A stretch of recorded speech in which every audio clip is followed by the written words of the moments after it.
At para bigyan po tayo ng pinakahuling update sa mga paghahanda ng ahensya ng pamahalaan sa posibleng maging epekto ng pinalakas na bagyo, makakausap natin si Dr. Edgar Posadas, tagapagsalita ng Office of Civil Defense.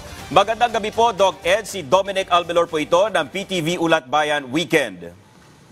Hey Dons, magandang gabi at magandang gabi sa lahat ng nanonood at nakikinig sa inyong programa.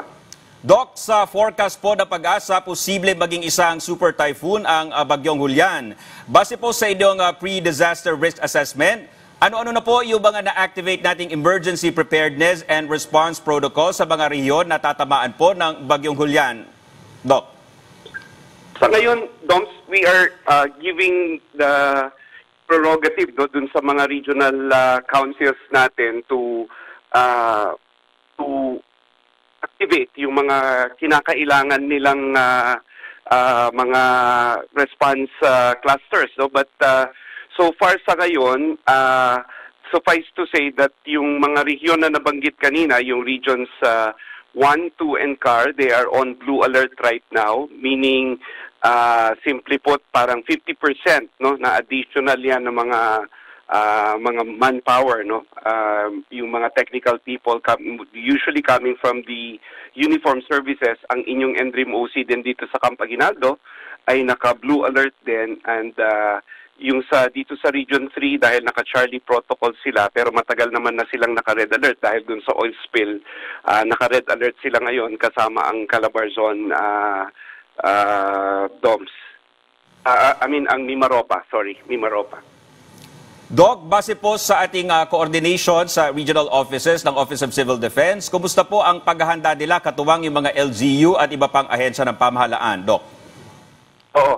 Doc, ito yung siyempre magkasama tayo dito. Ang ano natin dito ay ang mainstay talaga ng instructions sa atin coming from the President, coming from the SND, and of course coming from Yusek Nepomuceno, the CTA, no, is to really strengthen, no, lalo na sa panahon na ganito, talagang mag-coordinate tayo, puntahan natin yung mga lokal na pamahalaan, lalo na doon sa mga probinsya, no, and offer whatever we could, no, yung mga resources natin para kung kinakailangan, alam nila na meron silang makukuha. Pero kanina kausap ko yung ating operation center, DOMS, no, a few hours before this itong pag-uusap natin na ito. So far naman, wala naman daw silang na-identify na needs na wala pa doon sa regions. So far, kayang i-provide ng regional resources natin, but we continue to monitor DOMS, no? And even yung analytics ng ating mga kaibigan from DSWD, no? Yung kanilang projection. I think nakita ko yung datos, there's enough resources available in terms of food and non-food items dun sa mga regions na inaasahan nating maapektuhan itong Bagyong Julian. Doc Ed, doon naman po sa mga matinding tatabaan ng bagyo, handa na po ba yung ating mga evacuation centers? Sapat naman po ba yung ating mga evacuation centers sakaling magpatupad po ng preemptive at mandatory evacuations? Doc Ed. Yes, Dom. Kasi kung mapapansin mo, ito rin yung mga pinagdaanan ng mga nakalipas na bagyo at saka yung habagat din, ano? Although we are transitioning to the easterlies sometime this October daw. Pero ito kasi yung paghahanda natin daw, dahil sunod-sunod ito, no? Medyo mataas ito. So we are just maintaining yung level na yon. And ito nga, yung mga evacuation centers, these are actually yung mga tinututukan talaga natin. And yung pagpo-provide ng hindi lang ng mga pagkain, ano, kung hindi even yung health services, no?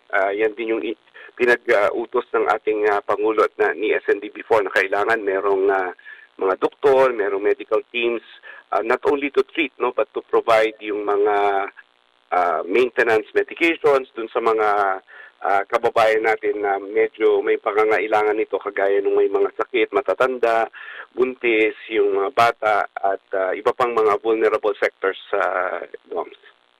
Doc Ed, kumusta naman po yung kahandaan ng mga ating rescue units, lalo't hindi po biro itong forecast sa Pag-asa na posibleng maging super typhoon, itong si Bagyong Julian, Doc Ed? Oo, kaakibat nung ating pag-activate, pagtataas ng mga alert level status at least to blue, meron din tayong red. this goes to show na talagang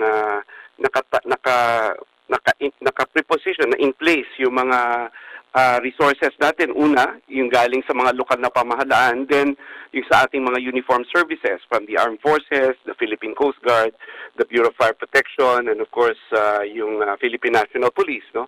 And we also have our the resources of our volunteers, no? Yung mga volunteer groups natin that are who are trained to respond, no? At nakaposisyon na yan at yan nga, yung kahandaan, and they are coordinating, no? They are coordinating with the concerned local government units kasi gusto natin yung efforts natin medyo solido, ano, at saka walang masasayang na mga resources. So dapat tayo ay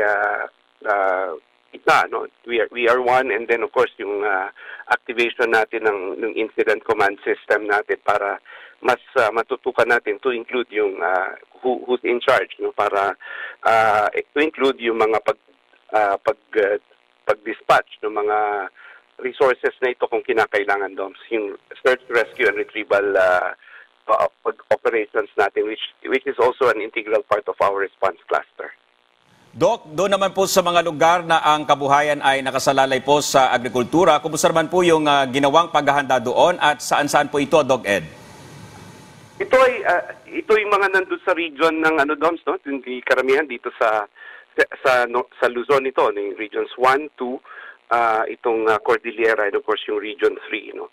At binabantayan natin yan.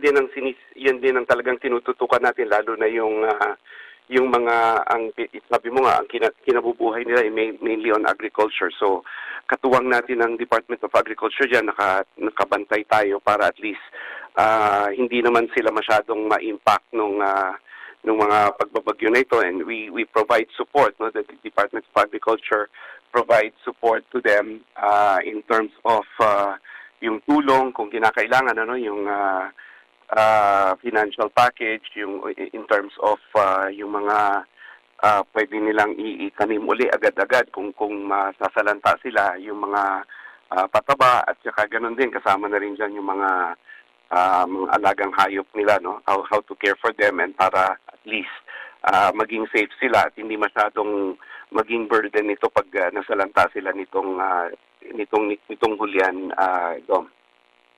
Panghuli na lang po, Doc Ed, paalala at babala sa ating mga kababayan na tatabaan ng bagyong Hulyan. Doc Ed.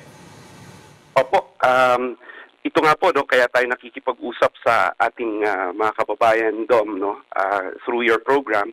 Gusto natin may ipaabot sa kanila. Una, to assure them that the government is here, your Office of Civil Defense, your NDRIMC is here, para siguraduhin na kayo ay ligtas and yung mga pangangailangan nyo are well provided for in the different levels. Una, yung mga lokal na pamahalaan, then paakyat sa regional level, yung regional resources, yung regional offices natin, the regional councils, and then kung kinakailangan, available naman yung resources natin dito sa national.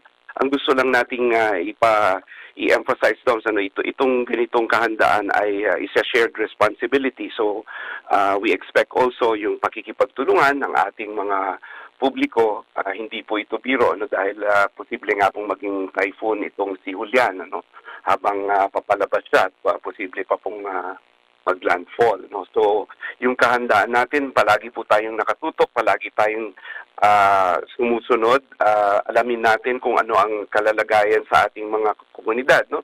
We have to be observant, tingnan natin kung tumataas bang tubig, meron bang senyales na may gumuguhong lupa, no? Lalo na ngayon, tuloy-tuloy yung pag-ulan doon sa mga areas na ito. And of course, yung dapat yung kapag panahon na tayo ay kailangang mag-act, no? Kailangan gawin na natin yan, lalo na yung ating mechanismo ng preemptive evacuation, kasi yan ay isang paraan para mapanatili kayong ligtas. And sa ganang atin, sabi nga natin, we would like to assure everyone that your Office of Civil Defense, your NDRIMC, and our regional councils and down the line, sa mga lokal na pamahalaan, it's always there to provide whatever needs you may be requiring, and just participate kung makiisa tayo dahil interesado po kami sa inyong kaligtasan. Alright, maraming salamat po, Dr. Edgar Posadas, spokesperson ng Office of Civil Defense. Magandang gabi po, sir.